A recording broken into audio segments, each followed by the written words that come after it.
वेद का नाम अथर्ववेद हुआ।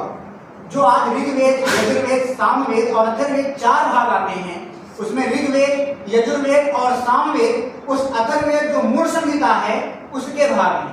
यानी अथर्वा ने पूरा अथर्ववेद पढ़ा, उसमें से वेदव्यास ने 3 भागों को निकाला उनकी आवश्यकता के अनुसार। जहां कर्मकांड इत्यादि का विधि आई, कैसे उसको यजुर्वेद में कह दिया।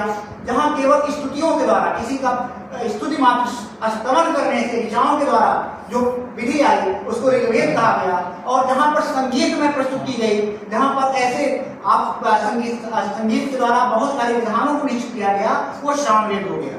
उसके बाद भी जो वेद अथर्ववेद था उसमें 3 भाग निकाले गए और उसमें से कुछ परिशिष्ट बचा, वो अथर्ववेद का था ही, उसका एक नाम हो गया। इस प्रकार 4 वेद हो गए।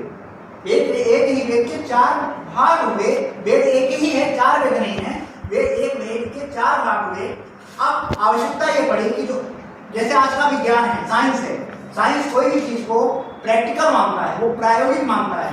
संस्कृत वाले हम और जहाँ हमारे साथ जितना 4 लोग बैठे हैं, वास्तव में मुझसे गलती हुई, मैं प्रणाम करना चाहिए था मुझे आते ही, और अमोल सर ने क्या है, पुनः प्रणाम करता हूँ।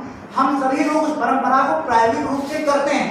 प्रत्येक ब्राह्मण किसी के यहाँ जाकर के पूजा पाठ कराता है, पूजा करके उसको उसके यहाँ दोष पाप जो अदृष्ट दोष हैं, जो बहुत सारी चीजें हैं, हवन, जिसको आप हवन कहते हैं, हवन सबसे महत्वपूर्ण चिकित्सा है।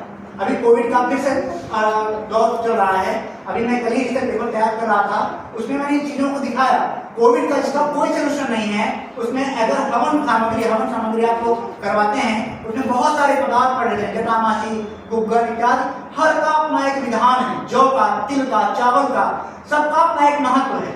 हम जो भी पदार्थों को मिलाते हैं, उनसे जो सूक्ष्म विषाणु कीटाणु हैं, उनका दमन समन दोनों होता है, नष्ट हो जाते हैं पर्यावरण में।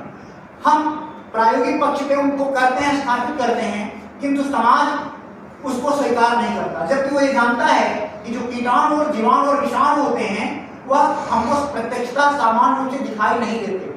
फिर भी ब्राह्मण जो करता है वह उनको देखना चाहिए, उनको दिखाई दे।